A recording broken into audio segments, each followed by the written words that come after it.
Здравствуйте, дорогие братья и сестры! Вы смотрите очередной выпуск нашей программы «Беседы у камина». И я ее ведущий Александр Карманов. В данной программе архиепископ Сыктывкарский и Коми-Зырянский Петерим отвечает на ваши вопросы, которые вы задаете нам через международный интернет-проект «Батюшка онлайн». Итак, мы начинаем. Здравствуйте, владыка! Здравствуйте, Божье благословение всем телезрителям. По традиции нашей программы, безусловно, я хочу поинтересоваться, как ваши дела, какие новости в нашей епархии? Дела хорошо идут, слава Богу. Епархия развивается, освящаются новые храмы, рукополагаются новые священнослужители, участвуем в различных проектах, в патриархальных, в светских, так что очень хорошо. Какие новости в вашем творчестве наблюдаются? Буквально вот сейчас, в сентябре, должен выйти еще новый сборник стихов. Он будет примерно еще названный в проекте «Венок или венец сонетов новомученикам, исповедникам российских в земле коми просиявшим». То есть посвящается тем, кто пострадал за веру. Многие люди интересуются. Вот у нас Русская Православная Церковь. Много ли священнослужителей пишут про церковь и вообще про Священное Писание? У нас есть священнослужители, около 10 человек, которые так или иначе пишут стихи, прозы, пишут воспоминания какие-то, сочинения. И из них есть очень даже удачные такие люди, как Владимир Пономарев, он стипендиант нашего еще почившего Юрия Алексеевича Спиридонова, то есть поэт, писатель. Ну и очень хорошо работает в сфере творчества писательского отец Александр Митрофанов, руководитель отделения, коми-отделения нашего молодежного движения. Но пишет стихи и наш священнослужитель кафедрального собора отец Иоанн Баранов и многие другие. Угу. А действительно то, что патриарх Московский всей Руси Кирилл является также членом Союза писателей России? Ну да, вот я являюсь так же, как святейший, членом Союза писателей России. Ну вот, я пишу стихи, поэтому попал туда, а он написал массу богословских трудов, книг. Угу, спасибо. У нас сейчас идет постройка звонницы. Буквально сегодня вот проезжал рядом с постройкой, видны все-таки продвижения. Как идет стройка все-таки? У нас в этом году огромная работа проведена по нашему строительству звонницы колокольни. Значит, где-то израсходовано более 8 миллионов на это. Это пожертвования среднего уровня бизнесменов. К сожалению, большие предприятия и частные владельцы не отзываются пока. Но пожертвования наших прихожан кафедрального собора, людей доброй воли. И вот сделан цокольный этаж, так называемый. Это, в общем-то, третья часть колокольни построена, потому что колокольня двухэтажная, центральная часть очень высокая, 31 метр, но все-таки это треть, потому что сплошная плаха полметровая бетонная в начале на 15-метровые сваи, затем, значит, бетонные стены и бетонное сплошное перекрытие, то есть, которое может сейсмически быть устойчивым при, скажем, вибрации колоколов и так далее. То есть это огромная работа совершена. Угу. Если вот стройка будет идти таким темпом, примерно когда будет закончена стройка? Если вот таким темпом, как в этом году, за 3 года мы ее спокойно построим. Ну а так, может, протянется на 4-5 лет. Угу. И в очередной раз, дорогие наши телезрители, я прошу вас о помощи. Помогите владыке построить звонницу, потому что все-таки без вашей помощи это никак не получится. Ведь каждый у нас в епархии может купить кирпич, именной кирпич, вложить, так скажем, свою лепту в постройку нашей новой прекрасной звонницы. Ну, кстати, у нас в кассе собора прямо целый склад кирпича, и там маркет, и подписывают этим карандашом, значит, вот эти вот кирпичи. Они уже называются тогда именные, они влаживаются в строительство стен и уже имена ваши, то есть кроме этого, естественно, имена в соборе поминаются, но и символически закладываются именные кирпичи. Вот такой вот у меня вопрос. Сейчас снова, вот, наблюдая через интернет, поднимается тема экуменизма. Расскажите, пожалуйста, что это такое и почему это все-таки мы постоянно видим через интернет, через общение с людьми. Что это такое? А продолжается болезненная тема экуменизма и в интернете, и вне интернета, дома. И, кстати говоря, сейчас я приятно удивлен был, что много роликов появляются центральной позиции по этому вопросу, то есть и не крайний экуменизм, и не крайний антиэкуменизм с массой предрассудков религиозных, да, суеверий. Это то, что там четко, красной чертой проходит мысль преподобного Кукши, что в церковь нужно ходить, церковь не нужно бросать, пока в церкви 3 его предречения есть. Это церковь не имеет нового календаря, в церкви не упразднены посты и нет женатого епископства. 3 эти пункта свято соблюдаются, и в церковь оставлять нельзя, благодатными дары остаются. Спасибо. Такой вот вопрос задает одна женщина. Получается, у нее умер родственник, но он был не крещенный. Скорее всего, она так думает, что он попал в ад, потому что вел далекий от благочестивый образ жизни. Как ей молиться, куда обращаться, к каким святым, чтобы как-то, возможно, облегчить его возможные страдания на том свете? Ну, опять же, вот женщина, хотя думает, что он попал в ад, но все-таки она его жалеет и хочет, чтобы он в рай попал. А я думаю, что Бог не меньшим милосердием обладает, а, естественно, огромным большим. Если бы человеку дали право суда, он всех бывает и не зверх маломальски сбившийся с пути, да?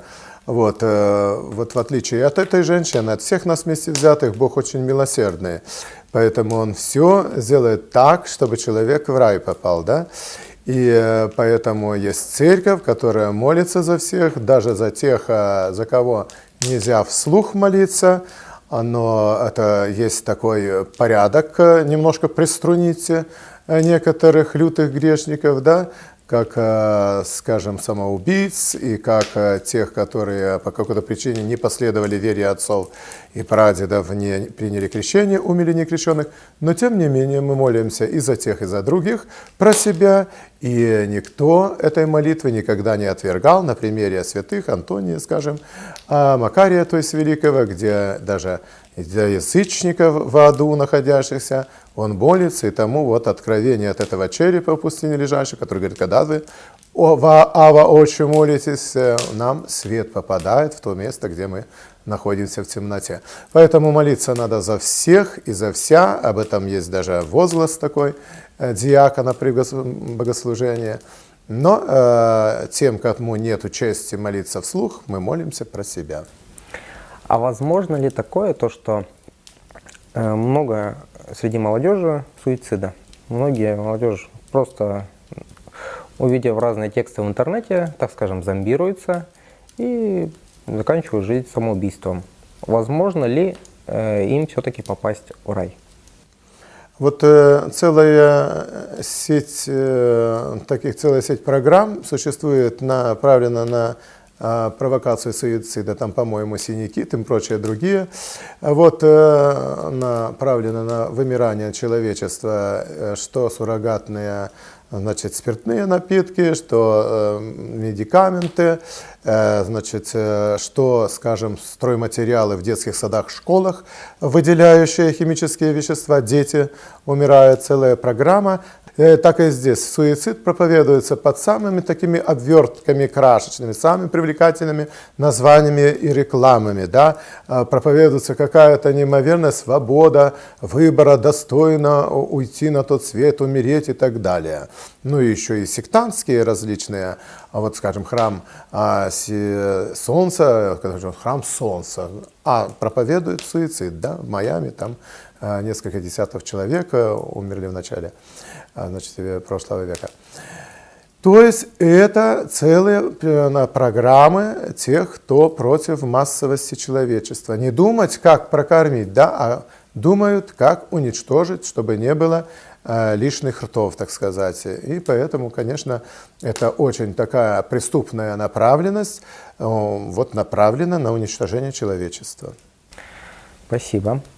Многие люди интересуются, хотя неоднократно вы об этом озвучили, но, пожалуйста, озвучьте еще раз. Откуда вы родом и где ваша родина? Моя родина Россия, естественно, но какое-то место рождения у каждого человека есть конкретное, где проходило детство. Это Краснодарский край, значит, хутор Нижний, где река, у реки стоял саманный небольшой домик, 4 детей, мама, папа. Это очень было такое скромное житие. Сейчас там и улицы это не осталось, потому что все распахали.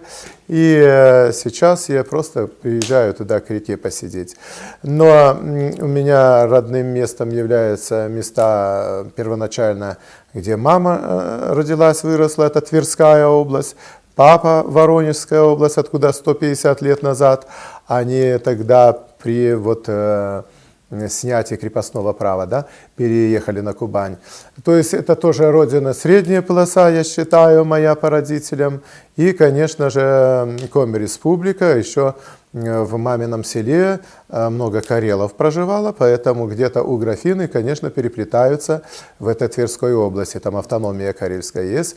У графины, думаю, где-то в роду моем есть обязательно, потому что широкая скулность такая, это что-то подозрение есть на это, так что если есть, то слава Богу. Вот. А родина моя теперь Республика Коми, вторая, потому что все сознательное здесь я провел время. Это демобилизовавшись после армии с 82 года. Ну что там было, мальчишке 18 лет в армии, 2 года армии в Архангельской области. А все-таки вот весь взрослый, рабочий такой возраст, он весь здесь. И здесь я вышел на пенсию, 2-й год уже на пенсии гражданской, а продолжаю трудиться. Многие также интересуются. Ну, некоторые люди все-таки знают то, что вы изучали в течение долгого времени коми-язык, и люди интересуются, чем ведется ли дальше это обучение, и все-таки вы знаете коми-язык? Я хочу продолжить коми-язык изучать со своими священнослужителями, которые коренные коми и по маме, и по папе, чистокровные, так сказать, но не знают разговорную, вообще не умеют разговаривать, хотя понимают. Я много понимаю с разговора коми людей, много знаю выражений, но пару лет я учил коми-язык с Жанной Генриховной. Есть такой кандидат филологических наук коми-языка. Вот мы с ней учили, но это было лет 15 назад, поэтому что-то призабылось, и хочется все это вспомнить, и хочется продолжить. Угу. На многих ваших, даже вот, когда вы речь на Амвоне издаете, очень часто от вас можно услышать коми-слова. И как вообще люди на это реагируют? Очень положительно. Коми-язык я читаю уже 35 лет, начиная, когда меня рукоположили в декана в 1982 году, и я читаю на коми-языке Евангелие в Светозарную пасхальную ночь. Так что я с коми-языке, что касается произношения, постоянно этот язык произношу в уме, вслух, при богослужении. К сожалению, богослужение не все переведено на коми-язык, но вот многие выражения, они у меня просто на слуху. Вот, Вичка, мысль, да, церковь, что это? Это Вичка, это я Христос вирец, ну и так далее. То есть многие выражения у меня наизусть, многие я могу составлять сам, да, до навок я сдачу, если там чолы малопраздникен, Богородицы, ну, ждем Богородицы, или там, скажем, Господин Лунин и так далее. То есть это уже составляю сам, правильно, неправильно, ну так фантазирую, то есть с каким языком у меня дружба есть. Мгм. И вот, пожалуй, крайний вопрос на вот эту тематику. Сейчас бурно обсуждается в нашей республике, стоит ли изучать коми-язык в школах, стоит ли изучать ее культуру, прочее, прочее, прочее. Вы как человек все-таки уважаемый нашим обществом, все-таки как вы считаете? Я считаю, что повсеместно коми-язык должен изучаться. Это культура, которая только полезна для молодежи. Вот больше, чем языков изучает школьник, он тем более разносторонне развит. Вот он изучает, скажем, английский, французский, немецкий язык, и у него разрастается кругозор. То есть он широкого такого спектра. Да? А если коми-язык, так это еще прекраснее, конечно, это будет обогащать. Коми-слова, они тоже очень интересные, а при переводе требуется целое предложение там, чтобы выразить это слово, скажем, какое-то конкретно. И это очень привлекает внимание учащихся. Я думаю, с коми-языком полезно работать. Мгм. Спасибо. Когда я служил в армии, у нас такое словосочетание часто ходило на слуху. Плох тот солдат, который не хочет быть генералом. Также поступал вот такой вот вопрос. Наверное, плох тот священник, который не хочет стать епископом или патриархом. И тут вот такой вот конкретный вот вопрос. Вы архиепископ. Что нужно простому человеку, чтобы дослужиться до такого высокого сана? Я думаю, что нужно желание. И вот архиепископство желает, доброго желает, это даже сказано. Но при этом желание, надо закончить семинарию, академию, нужно получить степень ученую, тогда ты действительно будешь один из кандидатов на эту степень. Но мужем одной жены, которая, значит, по какому-то обстоятельству потеряна, да, может, умерла, то есть такие вдовые священники могут быть, а потом архиереями, или вот из монашествующих. В основном из монашествующих берутся те, которые никогда не женились. Да? Но, значит, это желание стать епископом, оно не должно нигде афишироваться. Вот я никогда не говорил, что я хочу стать епископом до того, как я стал им. Вот когда я стал епископом, значит, тогда я говорю, да, я желал этого. А до этого я считал кощунственным произносить это вслух, как, знаете, присутствие какой-то гордости, тщеславия, вот, отсутствие скромности. Ведь всегда надо думать, что кто-то есть талантливее тебя, кто-то есть честнее тебя. Поэтому нужно всегда подумать, что а кого бы пропустить, да? Ну, когда меня спросил патриарх, что ты этого ли желаешь, вот, а обосновывал тем, что я один только из монашествующих, грамотных и прошедших высокое образование церковное, то у меня и конкурентов не было по Республике Коми. Понятно, с моей стороны, желающего, так сказать, это было бы как бы опрометчиво. То есть у меня не было причин отказаться. Не было причин отказаться, и я сказал святейшему, что я вашего святейшества смиренный послушник. Вы знаете, вот нельзя отказываться от священства, вот даже не то, что от епископства, от священства. Когда вот ходят 5-10 мужчин в храм, да, а священников не хватает, и нужно учиться, церковь призывает, а эти 5-10 мальчиков, они отказываются, юноши, там, мужчин, отказываются от принятия священносана. Но это тоже неправильно. Должна быть стойкая тогда причина от отказа. Но если у тебя все таланты есть к тому, чтобы быть священником, в церковном славянске читаешь, на клиросе поешь, в алтаре прислуживаешь, но почему бы, в особенности вот детям священников, да, почему бы не стать священниками? Я думаю, что вот это желание скрытое такое, оно скромное на наружно невысказываемое, оно должно присутствовать, что стать епископом, что стать диаконом, что стать священником, что стать монахом. В древности это даже воспитывали внуков, даже правнуков, а потом, хоть на старость лет, мечтали стать монахами. Я думаю, что люди, которые меня сейчас слышат, верующие, они это возьмут себе на учет, только те, которые не имеют права принять священство, это двоеженцы, это те, которые женаты на вдовице, у которых дети от другого мужа, и которые имеют детей на стороне. Тут явные признаки канонического препятствия. А так, конечно, мужчины должны, верующий, значит, должен мечтать стать священником. Спасибо. Многие, так скажем, заблудшие люди считают то, что епископ, священник, по сути, ничего не делает. Какие трудности все-таки есть у обычного священника, в чем заключается его работа? И самое главное, какие трудности у епископа? Трудности, они одни и те же, и нас разделять не нужно, епископов и священников. У нас у всех одни и те же трудности. Нам выстраивают, бывает такое, в селах храмы, как до революции, пятипрестольные, четырехпрестольные в основном, или двухпрестольные, двухэтажные храмы. А затем содержать эти храмы невозможно. И тогда получается, вот какая церковь богатая, золотые купола, а выпрашивают у бедного народа деньги. То есть это предприниматели виновны, те, которые были еще до революции, которые в такие условия поставили церковь. Подарили мне, скажем, один джип, второй джип, а на него гаража не подарили, а содержание не подарили.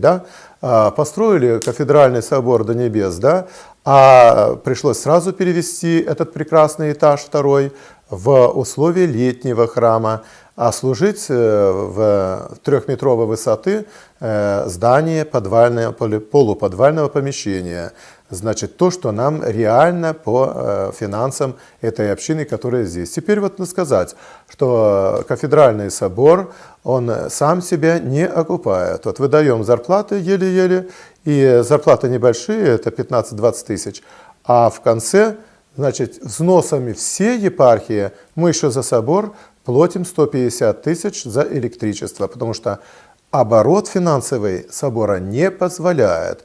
А люди думают, вот архиерей приехал на джипе, или там священник приехал на ленскраузе, а на самом деле подарили старую машину бэушную, и священник это не может даже содержать эту машину.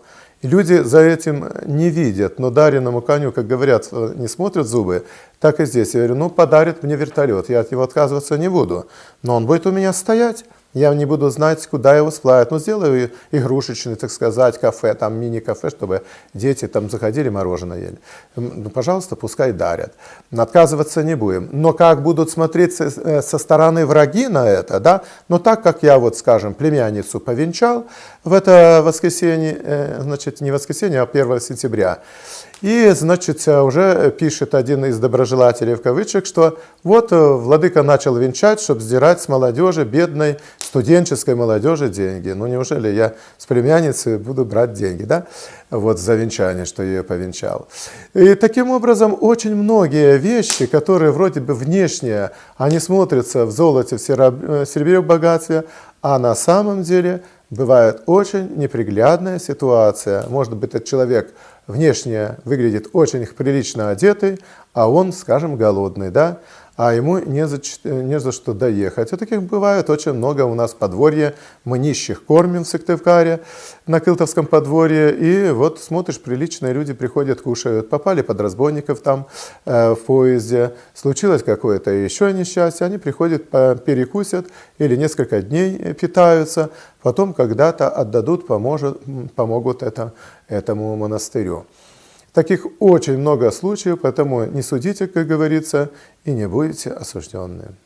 А жизнь, она одинакова. Что у священника трудна, что у епископа, потому как, появляясь в определенное общественное место, молодежь хулиганистая или люди, негативно относящиеся к церкви, они сразу начинают тебе петь «Господи, помилуй» там с таким сдавленным голосом ехидным.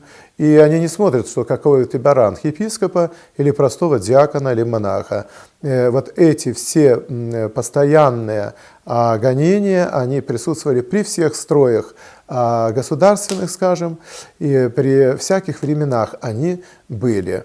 И епископа власть переводить священников, но не значит, что он так их переводит без конца. И край у меня очень крайне переводятся священники с места на место. Практически в это не бывает. Вот эти, скажем, 5 лет у меня практически нету переводов с места на место ни одного священнослужителя. Если это кого-то интересует, то я никак не насильствую даже вот в этом плане. Хотя мое право переводить священнослужителя. Сейчас это только по желанию практически совершается, изучаются проблемы, семейное положение этого священнослужителя. Но священнику, конечно, трудно, у него своих трудностей полно. Я вникаю в положение, в то же время и у меня положение тяжелое, потому что содержится епархия за взносы вот этих вот сельских даже маленьких приходов. Там, скажем, 25% вычисляется на епархию. Мы, в свою очередь, должны по экклезиологии, учению церкви, переводить на патриархию положенный процент также с нашей епархии. Было бы там 500 000, 1 миллион, какой выходит доход, так и перечисляется патриархии, чтобы патриархия тоже не была зависимой от каких-то структур. То есть у нас внутренний финансовый порядок. И очень зря думают, что архиерей это кого-то вот именно отбирает, когда приезжает на приход и так далее. Да я, когда был священником простым, рядовым, вот лично для себя одеться, обуться, в разы много больше мог позволить, чем сейчас, когда не хватает на заработную плату в соборе или на строительство звонницы, снимаешь все сберегательно, не сберегательно, а из пенсионной книги, и все туда отдаешь, потому что понимаешь, что там дети, что это более важно, чем я, монашествующий. Да. Все то, что меня сейчас окружает, это все церковное. Я не имею права его раздать, потому что вот было дело, продал для чего-то землю Иерусалимский патриарх. Его с патриаршества сняли другие патриархи мира. То есть это принадлежащие церкви. И если что-то, стул даже отсюда убрать с епископского дома, да, диван или так что, описанное все имущество только через патриархию. Это церковное имущество, так же как церковный транспорт у меня, как епископа, ничто не принадлежит по моей кончине. Даже последняя одежда, она должна быть описана и принадлежать церкви, и по указанию чиноначалия быть употребляема по назначению. То есть я не принадлежу сам себе, так сказать, принадлежу церкви, и все мое вот это временно находящееся в моем пользовании имущество. Это, конечно, трудности. И они равны. Не надо отделять, что епископ, он там, скажем, имеет какие-то приоритеты. Потому что епископ в другой раз, он как вот играют в шахматы, да, более незащищенный, сам по себе ноль. Вот так и здесь. Останавливает тебя ГАИ. Никогда не спекулирую говорить, что я там епископ, также, значит, штраф, также задерживает, также все. Или там, скажем, приоритетов нету в других обстоятельствах, а вот на общих основаниях епископ по гражданским законам никаких не имеет приоритетов, то есть на общих основаниях. Я везде еду, это очень трудно порой, также не могу защищаться от хамов в СМИ, да, никаких у меня нету вот приоритетов, и никаких нету там, скажем, охранных грамот или законодательства, как, скажем, люди, скажем, Госдумы, да. Ну вот единственный ваш защитник это все-таки Бог, потому конечно, что конечно. Есть такая уже закономерность получилась. Много людей, которые, видимо, отошли от мира сего, так скажем, духовно, которые, ну, я наблюдал, как они делали всякие нападки, гадости писали. Тот же Искандаров, Гаслов, Матюшин. Каждый из них делали много гадостей в вашу сторону. В итоге у каждого горе случилось. Знаете, даже не желал я ни Гаслову, да. Царство небесное ему, ни многим другим. Царство Небесное около 20 человек умерло, скажем, кто клеветал на меня, на других. Вот не желал этого. И сейчас уже не желаю Искандаров, у которых так бурно так деятельность осенью, весною. Но вот жалко их, что они будут отвечать перед Богом. Но мне себя в этом положении ничуть не жалко, потому что если мы здесь претерпеваем, мы, как скажем, уже такой не булыжник, а обтесанный камешек ставимся в град небесный Иерусалим, как уже нужный материал, да? Как то тесто, которое уже хорошо вымешано. То есть это все пережить ради Христа, горе, страдания, холод, голод, поношение, уничижение. Если мы здесь, я так думаю, уже не могу терпеть, да, когда начинаются бурные такие против меня акции клеветнические, а думаю, а как на том свете труднее? Значит, здесь мы потерпим, там не будем, да, в огне гореть, там страдать и ждать, пока тебя Богородица из ада вытащит, да? Вот, то есть это прекрасно, прекрасно, что мы здесь, и вот действительно, в другой раз, когда меня хорошо прочистят везде, в СМИ, и идешь, и такая сердечная радость бывает. Знаешь, в армии тоже зуб перебили, челюсть выбили, вот, но это за компанию было, над всеми же издевались, кто первый прибыли только. И, значит, думаю, вот никто же не знает, что у меня какая большая радость. Вот сейчас скажу, что мне понравилось, значит, то, что я за Христа сейчас пострадал. А они еще же меня перекривляли там в армии. Будешь как тот, вот, который на кресте, ну-ка там закати глаза, ну-ка как будто ты тоже повисший на кресте и так далее. Вот. Но были издевательства за веру же ведь. Вот. И думаешь, и буду все равно продолжать благовествовать, рассказывать солдатам о Боге и так далее. А вот это мучение, вот другой раз, трудность какая-то была, внутренняя огромная радость. Я думаю, даже сказать им, что ли, что мне совсем не больно, что вы меня там выбили, перебили, что-то. Сказать ли, что мне хорошо.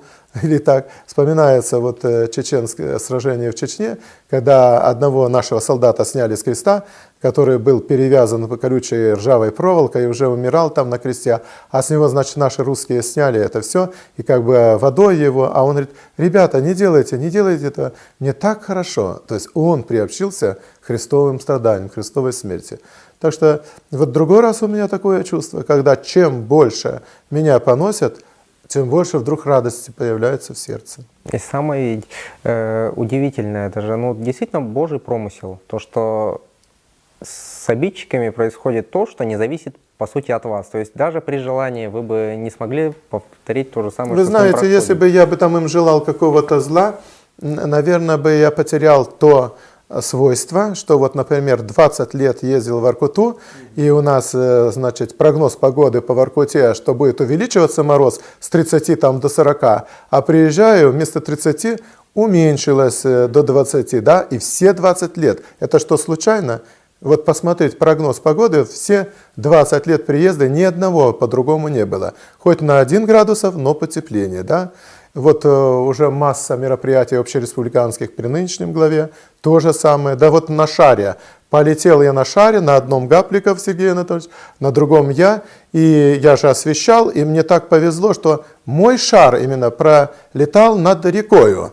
Там Сысола или Вычек, да, но над рекой. Я думаю, они все реки соединены. Вот окропил святой водой, через водное естество соединяется, освещается вся республика. Так я вот помолился, но главное то, что произошло чудо. Метео, значит, нам сказали, что нельзя лететь, потому что вот такое. А потом говорят, можно лететь. Перед нашим полетом как раз на 30 единиц благоприятно уменьшился ветер. Ветер большой, шквальный, он полностью предотвращает полеты. А здесь такие благоприятные, вопреки даже прогнозу, уменьшилось, и мы полетели. Так вот, даже, например, за 2 месяца я назначил венчание племянницы 1 сентября. За 2 месяца я предсказал, что будет хорошая погода. За 2 месяца еще был прогноз 13 градусов тепла, а было 20-24 в этот день. Безветренно и солнечно. То есть можно было сделать фото и видеосъемки. Вот это тоже очень большое. Это было мое желание доброе. Оно еще пополнялось каждодневной молитвой ночной, чтобы это так и вышло. И оно так и было. И я верю, что и в будущем так и будет. Будем молиться, и Господь нас будет слышать. Спасибо, Господи. Спасибо, Господи, Владыка, за приятную беседу. Действительно было очень интересно вас Слава послушать. Божию, и благословит Господь пусть нас. И вам спасибо, дорогие телезрители, за ваши вопросы, за ваше внимание, за ваши комментарии под нашими видеороликами и за ваши отзывы. На этом наш выпуск завершен. Спасибо вам, дорогие друзья. С вами был Александр Карманов. До новых встреч. Спаси Господи, всего вам доброго.